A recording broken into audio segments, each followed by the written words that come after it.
You are listening to KC Sports Network, proudly presented by Emprise Bank, your partner in possible. Who you do business with is more important than where they're located. Bank from the comfort of your own home with Emprise Bank. Coming up, the latest episode of the KC Laboratory Podcast with Ken Swanson, Craig Stout, and Matt Lane. Coming to you on the fastest growing sports media network in Kansas City. You can find all of our channels covering all the local teams wherever you listen to podcasts or on YouTube. Just search KCSN. And now, the latest episode of the KC Laboratory.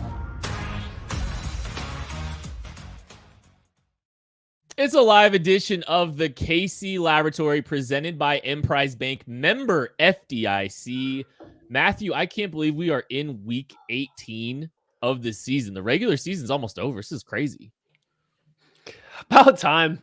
About time. My Lord. Can we just talk about the national championship game? Like, can we just talk about TCU Georgia or something at this point? Like, we're still, the NFL season's going on so long, it's infringing on my ability to talk about the college football national championship right now. I'm like, what are we doing here? What are we doing with this? Like, get the season over with. Get to the playoffs.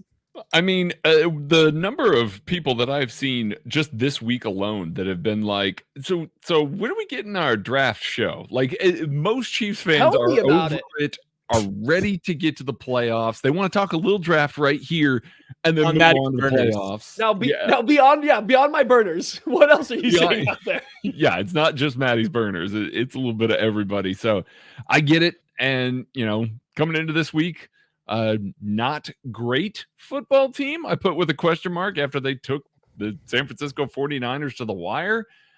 There's a little something there. So we'll see how this one goes. We'll get into that a little bit at some point. This is kind of a unique show for us. This is our first time back since what happened on Monday Night Football with Damar Hamlin, the terrifying, tragic events that happened with him. And I mean, luckily a lot of great news has come out since. But it's probably, I know there's probably, a lot of people have spent some time talking about it, but it does seem like we are getting closer and closer to some resolution about what will be happening as a result of that moment on Monday Night Football. So it's probably worth at least addressing it off the top. And, I don't know. Like, I don't know if we need to go around and express all of the emotions that we've felt through all this, because I know we've all kind of had opportunities, I think, via social media. I think, Maddie, you've even spent some time talking about it. My thoughts and prayers are unbelievably undoubtedly with Damar Hamlin and his family, the Buffalo Bills, the Cincinnati Bengals, like this NFL community. It's just, it's been a very heavy week for everybody, not just Bengals fans and Bills fans. It's been a heavy week for everybody. The Chiefs are kind of in the middle of this whole thing as well, though. And I think it's probably worth at least kind of addressing and talking a little bit about the ramifications of what have happened as a result of the tragic events to Damar Hamlin on Monday Night Football. So there are a lot of scenarios that are being thrown out right now about a lot. The last one I heard was a 3-way tic-tac-toe game, which I don't even know how that would work to determine the seedings. I don't lose a tic-tac-toe ever.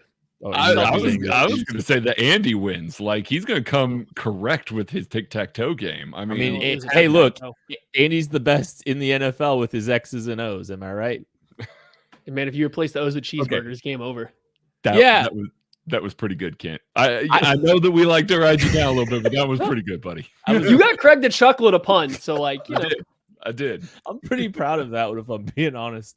But in light of everything that's happened, I do not want to diminish anything that has happened, but it's also it's a point of the week where we also probably need to discuss what moving forward looks like. And right now, as we sit here, Thursday night, 8:00, there isn't resolution, but there does seem to be some trending towards the winning percentage being the ultimate decider of who gets the 1 seed in the AFC, which everybody at this point knows, should the Chiefs, as a 9-point favorite, beat the Las Vegas Raiders this week, they will be the 1 seed in the AFC. Before we get into it, how do you feel about it? I mean, I have my thoughts. I want to hear your guys' thoughts on how you kind of just feel about if that's the way the Chiefs wind up earning the 1 seed. We'll go with you, Matthew. Okay, I want to start with this. Like, nothing that matters about football seeding or the game really matters in the grand scheme of thing when we're dealing with an injury to Damar Hamlin that happened the way that it did, the severity. I'm so glad to hear that things seem to be trending in the best possible way they could right now. Not completely out, not everything's fine, but they're trending in the right direction. That's so good to hear. Nothing that we are going to talk about matters in regards to that. I am also going to say this.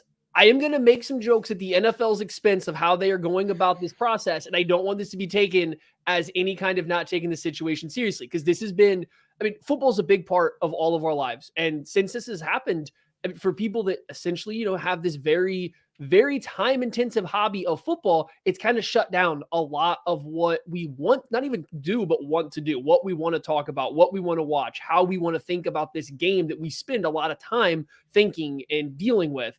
It's been a lot of it. The NFL is now trying to move on, and we kind of have to too. And part of that is the seeding process. So yes, if jokes are made here, do not take it as any kind of, not understanding the severity of the incident. That said, getting the 1 seed in this manner, just by winning, and the Buffalo Bills assuming the Bills win 2, they're a half game behind the Chiefs without ever having the opportunity to make up that game, without ever having the ability to. I think it sucks. I think it absolutely positively sucks for the Bills. And I get it. It's not the Chiefs' fault. The Chiefs did nothing that says that it's your fault this happened. You had nothing to do with it. Why should you be punished for it? I 100% get the fan that says that. I really, really do understand it. I just don't agree with you, because the Buffalo Bills as an organization, not their fans, they didn't get an opportunity to go out there and prove that they were still the best team in the AFC. They entered that game, obviously they hadn't played, but they entered that week of football as the best team in the AFC. They lost their opportunity to say we're still the best team. It's not that they didn't prove it. It's not that they didn't show it. They lost that opportunity altogether. So yeah, the Chiefs getting the 1 seed because a team lost that opportunity to show that they are better, which they deserve to do. They deserve to get that opportunity. And unfortunately, this tragedy happened and didn't let it. It would sting a little bit. It's a little disappointing. It's a little ho-hum way to get the 1 seed. And I'm not somebody that's just going to be like, oh, too bad, don't care, 1 seed over everything else right now, right? Like, it's just, I don't think that's the way that my brain's going to work about it all. I mean, the other part of this is that, the Cincinnati Bengals don't have a shot at the 1 seed. If this happens the way that it's going to happen, they're not going to play the game. And obviously, Maddie, based on Monday's podcast, we know how you feel about the Cincinnati Bengals. So try and rein that in, buddy. Just try and keep that down. Boy, that's a fun rant to listen to now, isn't it? Aged really poorly. Just wait till the Ravens beat them. But see, now the Ravens can't win the AFC North, right? Like, I know. Now, like it does ripple down. Bengals in their place. It does. Unbelievable. It's not just, this 1 seed scenario that everybody's talking about. Now, obviously, it is the one that's pressing at everybody's mind, because the bye week is immensely important. Before we recorded today, I asked DJ and Mike DeVito, because one of the proposed things was, hey, what would you rather have? Basically, the 1 seed gets to decide either going and taking the bye or getting home field advantage all the way through the playoffs. So basically, it might be a neutral site. It might be that you go to the other place, anything like that. I asked them, I said, I know you guys as players, I'm pretty sure how you're going to answer, but which one would you prefer? And both of them immediately, a bye week. Are you kidding me? Bye week. Like, it is so important to get rest, to get that mental week off, and to not have to play that one. And that's why there's such an extreme focus on it. Like, that's why it's been the topic of conversation all week. And it's also why the NFL hasn't just come up with a broom and just gone, all right, here's what we're going to do, and sweep the rest of it under the rug, because it does matter. It drastically affects the way that the playoffs will go. So I understand why they're trying why it seems like they are trying everything under the sun right now, why they're discussing everything under the sun. Some of them have been really, truly terrible ideas that have been leaked to the public. Who knows if those are actual NFL ideas or not, but it is one of those that it does require a modicum of seriousness to discuss how all this is going to play out. Because yes, like Maddie said, you got two teams, the 2 seed and the 3 seed right now, as of this game, because that one didn't get played, that don't have an opportunity to go out there and win the 1 seed, that don't have the opportunity, in the Bengals case, to win the 2 seed. Maybe they want to host the Bills in that scenario, and by beating the Bills, they would have the inside track then for that game. It changes a lot by making that move, by not playing that game. I agree with the decision to stop it. Don't get me wrong, but by not playing that game, it makes so many other things fall into place. It just changes a lot for several teams in this league. And we do have some official news here that has broke while we are doing this show. The NFL has announced that the Week 17 Buffalo Bills at Cincinnati Bengals game will not be resumed, has been canceled. So that game is not happening. I think we all knew that was probably the case. It does. Yeah. That's one step towards resolution on, the scenarios remaining. I did see reports that there will be an owners meeting sometime tomorrow to discuss the scenarios for the playoffs as well. So there may not even be answers. And I'll double check some of that tonight. Craig, you're wanting to jump in here for a second? No, I need to confirm this. Now go right ahead. Okay. Yeah. So the NFL is considering clubs, the NFL team. So I think this is apparently, I don't know if this means put to a vote. I really can't read the press release that was tweeted out here by, is this Tom Pelissaro? It's kind of hard to read while we're doing the show. It sounds like the owners are in discussions about playing the AFC Championship game at a neutral site. The way that I can see it, there's a couple different scenarios listed. Buffalo and Kansas will be played. Will be played at a will be played site. At a neutral site. You want me to read the whole thing really quick for everybody? Right. Yeah. All right, highlight it all. Here are the options for the AFC title game. This is per Ian Rappaport at Rap Sheet. The AFC Championship game will be played at a neutral site if the participating teams played an unequal number of games and both could have been the number 1 seed and hosted the game, had all AFC clubs played a full 17-game regular season schedule. That is a lot of words to say the game's going to be played at a neutral site. Those circumstances involve Buffalo or Cincinnati qualifying for the game as a road team and are listed below. Scenario 1, Buffalo and Kansas City both win or tie. A Buffalo versus Kansas City championship game would be at a neutral site. So if Buffalo and Kansas City both win or tie this week, it will be a Buffalo versus Kansas City game, maybe in Indianapolis. I'm hoping for Vegas. Scenario 2, Buffalo and Kansas City both lose and Baltimore wins or ties. A Buffalo versus Kansas City championship game would be at a neutral site. Scenario 3, Buffalo and Kansas City both lose and Cincinnati wins. A Buffalo or Cincinnati versus Kansas City championship game would be at a neutral site. There's really not a scenario where basically what we are learning is the AFC championship game will very likely be at a neutral site. Because no, if it's the Chiefs and Bengals, it's not. If the Chiefs and Bengals, it's in Kansas City. Correct. Assuming the Chiefs won. Sorry, if the Chiefs win, then Chiefs Bengals would be in Kansas City, not a neutral site. It's any version at which the Week 18 has to happen, I guess, right? So we'll have to see what Week 18 brings. If we assume that all 3 of these teams win, it comes down to any Kansas City Buffalo.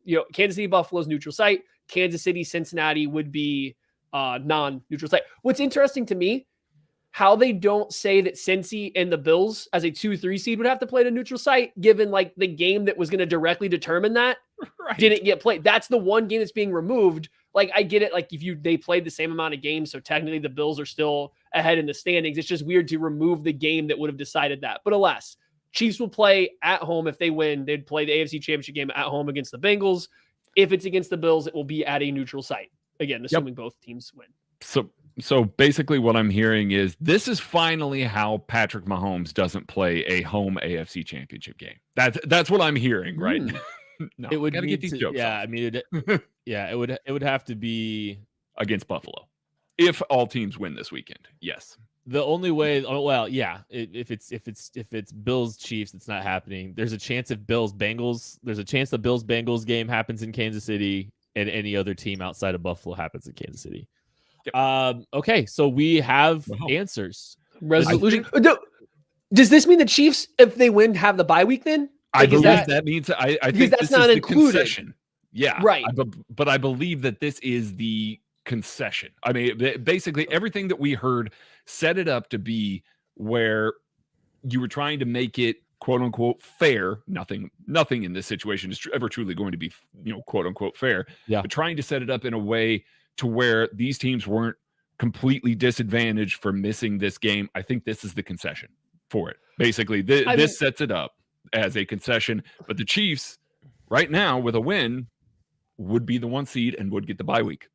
Yeah, I mean, I know some people are going to be upset because they don't think that it is fair that the Chiefs have to make some form of sacrifice for the way this is going down. But you look at all the options that can somehow make this as fair as possible. This is probably the best case scenario for the Chiefs.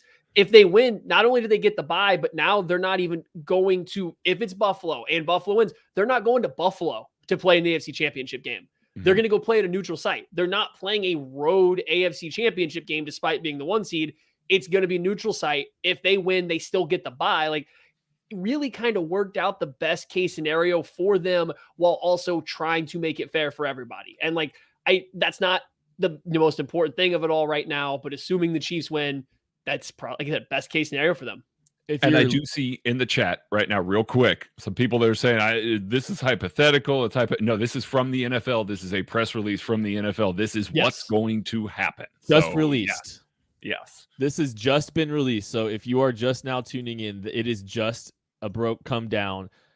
They will be canceling the Bills-Bengals game. That game will not be played. We all anticipated that. And there are a variety of scenarios that will basically be playing the AFC Championship game at a neutral site. There will not be if it's Chiefs Bills, it will not be an Arrowhead. Is essentially what is happening. Unless the Bills lose, which is that's one thing. If it's Chiefs Bills, it's not going to be an Arrowhead. But I think there's some scenarios basically outside of that is a good likelihood that it's going to be if the Chiefs win out, it's going to be at Arrowhead. But the Chiefs, I just want to clear this up. The Chiefs get the bye by winning. If the Chiefs win, they get the bye for the playoffs. And the only thing that affects them is the AFC Championship games at a neutral site. Yep. That is really, So if the Chiefs beat the Las Vegas Raiders on Saturday, the Chiefs will be the 1 seed. They will get a bye week in the playoffs. That is what we know. And if it winds up being Chiefs Bills, in the championship game, it will be somewhere. I've heard Indianapolis thrown around as a possibility. That kind of seems like the default for a lot of they lean on Indy in a lot of different ways. The Pro Bowl is going to be in Vegas a couple of days immediately following. So is the Shrine game. I know. I think they could. I think the Shrine. I think they could do the Shrine game. I think they could do the AFC Championship game in Vegas, and then the Shrine Bowl midweek, and all the NFL players come shortly after that. Like, it wouldn't be. I don't know if it would be out of the realm of possibility for them to accommodate that football game in Vegas. That's just a thought I had. You could accommodate all three of those events very easily in the same. Make week. The Bills fly cross country, baby. Let's go. Yeah, I don't know. Indy makes. I think Indy makes the most sense. Indy makes a lot of sense, and I can't stand it. I don't want to watch the Chiefs play on the turf. I'm not a turf guy, not a turf fan. Don't like it. Would much rather them choose Titans Stadium there in Tennessee. Like, give that game still roughly halfway. It's a little closer to the Chiefs, I guess, but like, it's still halfway. You get an outdoor stadium. You have grass. Like, I like that option a lot better. That would be my preference versus Indy. I get it. You're going to put two offenses with the two best quarterbacks in the NFL in a dome. Like, the NFL is salivating. The weather can't impact this game whatsoever. They get to put the two offenses everybody wants to see in a dome. These two teams that just combined for like 9,000 points in a tit-for-tat shoot-off last year in the playoffs now might play a neutral. A lot of wins have to happen, but might play a shootout at a neutral site in a dome. Like, the NFL loves that idea. So I imagine that's where it would be. Just, man up and put it in Tennessee. Okay. Well, I guess we have the resolution that we started out to talk about, Kent. I mean, do we want to move on to the Raiders? Do you have anything more you want to say about this situation? I don't. Chiefs win, they're the 1 seed. So yeah. Just going to continue to reiterate, man, I don't think any of us are excited about any of this. It sucks, and we're all pulling for Damar Hamlin. Like I want to just make sure we reemphasize that, because genuinely, man, it's been a real hard week, and it's been a harder week for Damar, obviously. So prayers for him. So looks like the game that we are about to talk about has the ramifications of the Chiefs could be the 1 seed if they do win this game. So let's talk a little bit about this Chiefs Raiders game. We're not going to do the same kind of structure we've always done. We spent 20 minutes talking about this. We'll just kind of freestyle a little bit, discussing some things that we want to talk about in this game. I think first off, Jarrett Stidham's going to be the quarterback for the Las Vegas Raiders. And I will be honest with you, before last week, I was like, sweet, Jarrett Stidham's going to be the quarterback of the Las Vegas Raiders when these two teams play, and the Chiefs are in the hunt of the 1 seed and all this stuff.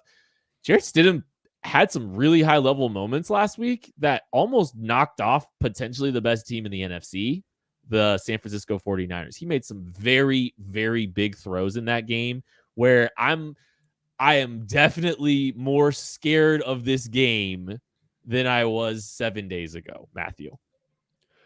Nah, I've seen enough Jarrett Stidham in my life.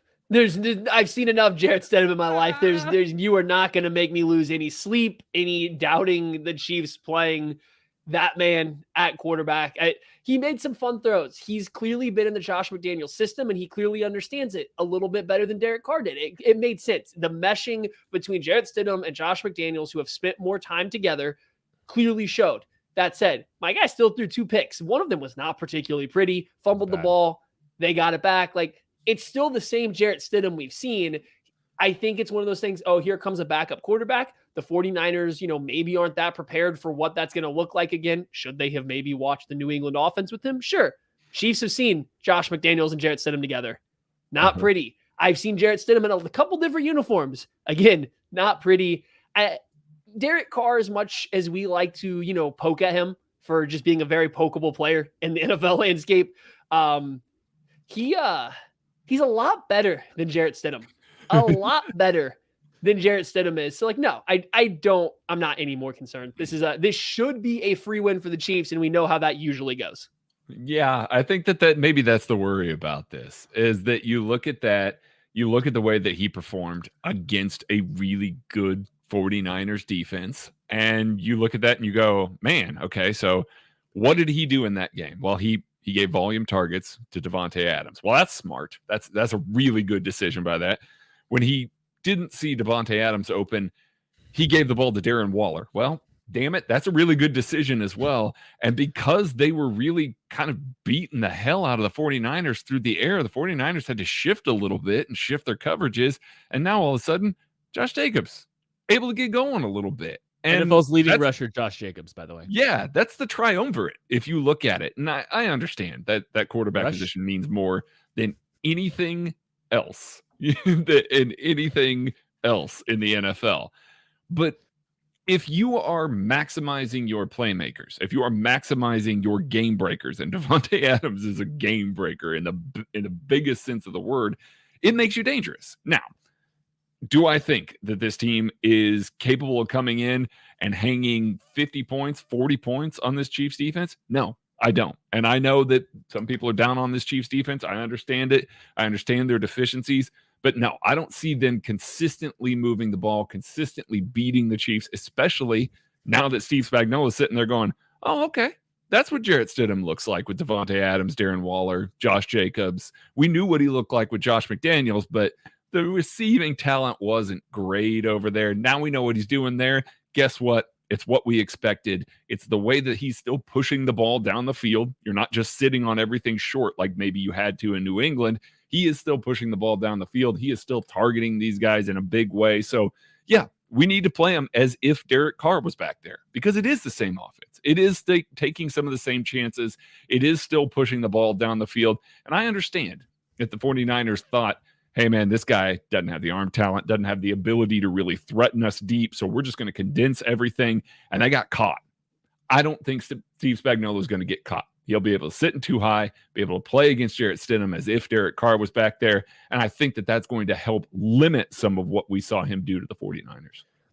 Hit the like button, hit the subscribe button if you're watching this. Thanks everybody that's watching. We've just obviously got the news that the Bengals game has been canceled, which means that this game for the Chiefs will give them the 1 seed if they are able to beat the Las Vegas Raiders today. So we're kind of talking a little bit about the Las Vegas Raiders now.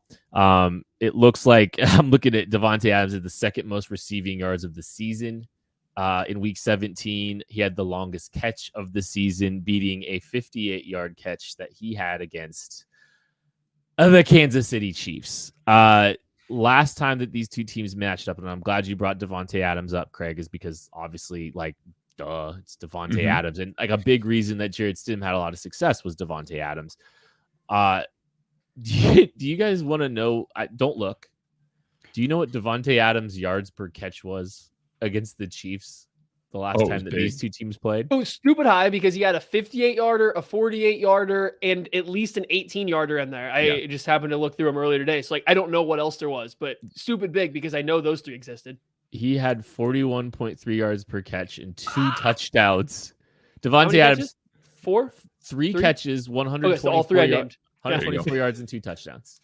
Yeah, I didn't know that was all. I thought maybe he caught a little screen or something too, but nope, just those 3. Okay. Yeah. One of those on a 4th and 1 that shouldn't have happened because the Chiefs defense couldn't tackle on 3rd and long and set them up with a 4th and 1. They took a play action deep shot. Anyway, I'm still salty about that one. So Davante Adams doubles his catches, increases his yards, same amount of touchdowns last week. That's going to be a big factor again. There's another offensive factor I want to talk about too. The last time that these two teams matched up, they went the Raiders went 6 offensive linemen and ran it down the Chiefs' throats. I would anticipate as good of a game as Davante Adams had. Josh Jacobs, 21 carries, 154 yards and a touchdown, a long of 37 yards on the ground as well. I'm anticipating we're going to see some 6 offensive lineman looks again from the Las Vegas Raiders. Oh boy, the kid, this is, when people go over to the kcsn.substack.com article tomorrow and see the game preview, they're going to find a lot about the Las Vegas Raiders running halfback ISO right down the Chiefs' throat for, the majority of the game with that jumbo package with an extra offensive lineman playing tight end. And I know I kind of talked about what the play is, how it worked, and what the Raiders were doing to make it work. And the very quick way is they were just winning a lot of one-on-one blocks. And the Chiefs were so scared, I think, of Adams that they stayed in too high safety look, and they were forcing their safeties to come from depth down and run the alley. With the extra offensive lineman in there, they could handle any defensive end one-on-one on a kickout block. So there was no Frank Clark, there was no Carlos Dunlap dominating the point of attack. They had a fullback going one-on-one with the play side linebacker, whether that was Darius Harris that game or Nick Bolton. There's sometimes Leo Chanel, and they just had a lot of one-on-ones. It gives Josh Jacobs downhill and then a 2-way go off of that fullback block. And if you're late filling that, if you're late running the alley as a safety, or plenty times when they had to make a corner do it, it was bad. And I want to say for the Chiefs, the good news, Rashad Fenton was solely responsible for 3 of those longer runs of Josh Jacobs because the Raiders had their wide receiver go block a safety and Rashad Fenton had to come in and fill. One time he was late, one time he took a bad angle, and one time he just straight up missed a tackle. So Rashad Fenton, no longer on the team. Rashad Fenton, hey, maybe he was at fault for one of those long plays that we talked about that went for a touchdown or something too. So, just purely by subtraction, the Chiefs should be in a slightly better spot to go ahead and beat the Raiders how the Raiders played them last time. But it is worth noting this style of rushing attack, this heavy personnel package, this fullback play, just literally running straight at the Chiefs on what should be a short yardage play. Halfback ISO is not a play that goes for 37 yards. It's a short game. The whole point is just to get a fullback and a halfback running full speed at a linebacker, and then usually it collapses because it's all one-on-one blocks. The Chiefs got absolutely dumpstered on it in this first game, so bad that the Bills were like, hey, maybe we should try that same exact play a couple times when they played the very next week. So hopefully the Chiefs figured out something, and it's pretty simple. extra offensive linemen's in, 2 safeties aren't necessary. Maybe one of them can go hang out on the box. Just an idea. I don't know. I'm not a defensive coordinator though. Especially when you're playing base. I mean, listen, I realize that Andy likes to throw the ball to an offensive lineman every once in a while, but like Dare Munford isn't the guy that you got to worry about if he catches the ball rumbling for, 60 yards on you. You don't have to worry about that. Matty did hit on some of these more important things here. Willie Gay didn't play in that game. And Willie Gay, especially against some of these 2-back looks lately, has been really good, especially on some of these lead ISO looks, has been really good. That man ate a Seattle Seahawks tight end's lunch when he was coming around on a lead ISO a couple of weeks ago. He has been really good at that. That was also during the period where we were talking about Nick Bolton isn't looking quite as good reading things from the Mike position. He has gotten so much better. It's not as tentative anymore. It seems to be a lot more downhill, a lot more comfortable in the defense as a whole. Derek Nottie wasn't playing as well as he is now either. And Brandon Williams has been a real good player against the run in the middle of the defense as well. George Karlaftis has a lot more reps under his belt, setting the edge. There are a lot of improvements that will come from this. But that doesn't mean that the Raiders aren't going to stick with it. They will. They're still going to run a ton of 2-back stuff. They're still going to run a ton of heavy personnel. They want to get the Chiefs in their base defense because they want to get guys matched up against linebackers. They want to get Foster Moreau or Darren Waller coming across the middle of the field, and they want to ask Leo Chenal or Nick Bolton to have to pick them up in coverage. That's exactly what they want to look for. And so that play action game is going to be very difficult, especially as Matty was just saying there. If you're not fast to the hole, if you're just kind of letting guys climb to you, if you're being that patient, guess what? You're going to get your lunch eaten on the run game. So guys have to win one-on-ones up front from a defensive line perspective. Again, doing much better at that as of late. And then those guys kind of have to have their head on a swivel in the play action game. I expect lots of heavy personnel. Don't be surprised if this is the most snaps that Leo Chenal plays in a long time, just because the Raiders are just going to stick with that heavy personnel. So, don't mean to barge in. Did get some additional context that maybe we just, I don't know if glossed over is the right word, but the NFL owners are meeting tomorrow to discuss the seedings of the AFC. So, what is there to discuss? NFL teams have been advised that owners will meet at noon on Friday to discuss playoff seeding in the AFC, given the anticipated cancellation of Bengals-Bills. I hate to even speculate what that is. I know. That does, at this point, I have no idea what that just means. Another food for thought. Like, that's just okay. I don't know. I don't know what to do with that. So that's another just thing to keep an eye out on, because I want to be clear. Like, Schefter's tweet says a neutral AFC Championship game is now possible. But that was from the NFL's statement. It's possible if they make it. It's possible. Right. I'm looking at wording here to know. I mean, I would assume the rest of the seating is maybe going to be about, or like the meeting's going to be about location, where it's going to be played, how you handle all that stuff would be my guess for what it would be about. I don't know if you could change anything else at this point in time, but like, hey, I would assume, and I'm not going to assume, but I would anticipate if the Chiefs win and get their 14th win. Who knows? I would be quite surprised if it was anything else. Darren Waller didn't play the last time that these two teams played. Just another thing to keep in the back of your head when it comes to the Raiders offense. So another guy that you've got to take into consideration as well here. I believe Jarrett Stidham found him a few times. 3 catches, 72 yards. Seems decent last week against the San Francisco 49ers.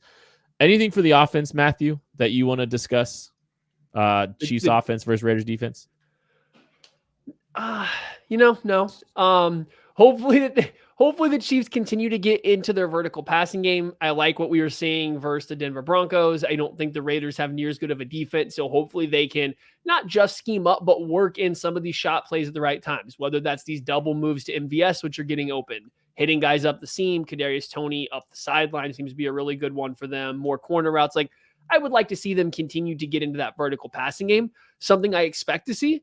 More heavy personnel again. I've been talking about it for a couple weeks. You're getting the Andy Reid perfecting stuff that he wants to use 5 times throughout the playoffs. He wants to go run 13 personnel in certain situations 5 times in the playoffs. And guess what? He wants it to be perfect. There's no way to make it perfect without game reps. So you might get 10 snaps of 13 personnel in this game. And it's not because they're just trying to hold everything close to the chest. It's not because they're just trying to pound the rock. No, they're trying to figure out what they can do to get Blake Bell wide open 15 yards in the middle of the field and rumbling for a touchdown on a specific play.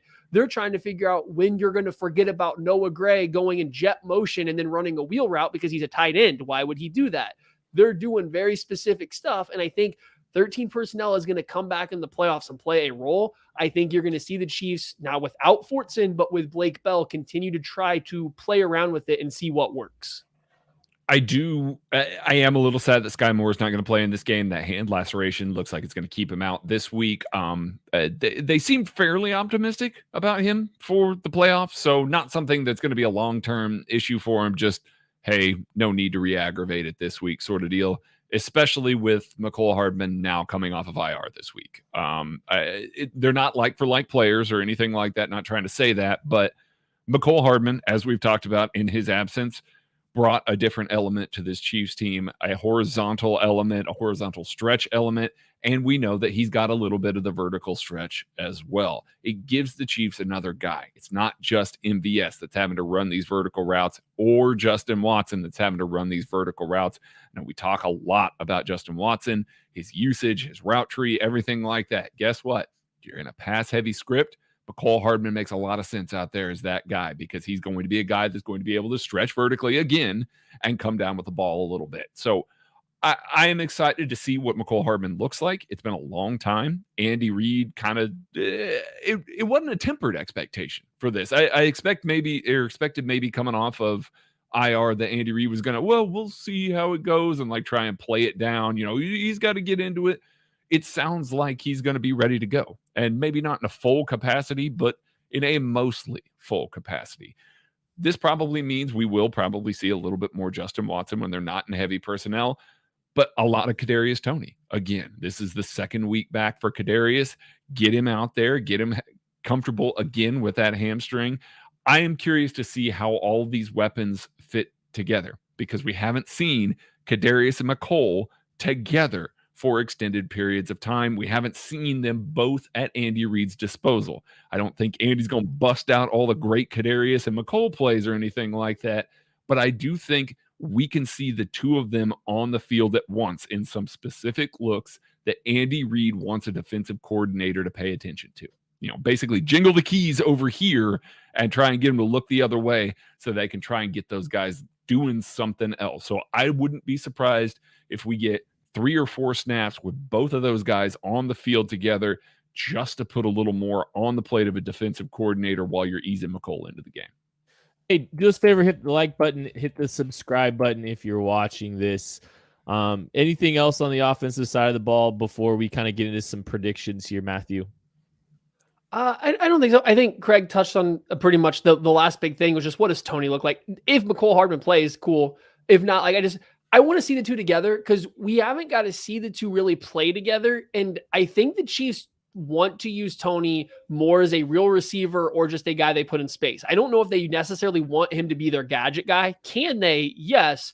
I don't know if they want him to be their jet sweep guy, to be their end around guy.